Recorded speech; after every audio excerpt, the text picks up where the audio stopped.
এখন ঘরে বসে বানিয়ে ফেলুন এরকম একটি দই ফুচকা। তো প্রথমেই ফ্রাই প্যানের ভিতর কিছু ফুচকা আমরা ভেজে নিব, তারপর এরকম ফুচকা ভাজতে থাকবো। তারপর আমরা এর দই রেডি করার জন্য আমরা একটি বাটিতে 2 টেবিল চামচ দই দিয়ে দেবো। তারপর দইটিকে ফেটিয়ে নেব।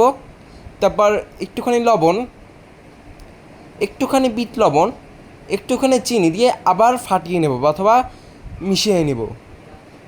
তারপর আরেকটা বাটিতে তেঁতুল গোলা, চটপটি মশলা একটুখানি, ধনিয়া গুঁড়ো একটুখানি, বিট লবণ একটুখানি, চিলি ফ্লেক্স একটুখানি করে ভালো করে মিশিয়ে নেব।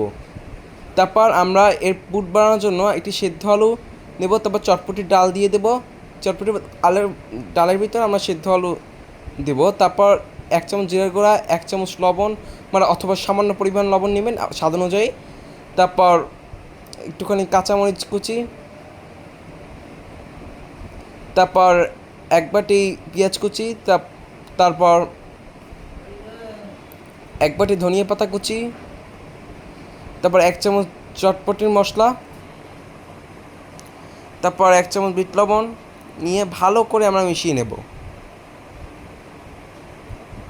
মিশানোর পর আমরা ওই ফুচকার ভিতর আমরা এগুলো এই পুরটা আমরা ভরে দিব।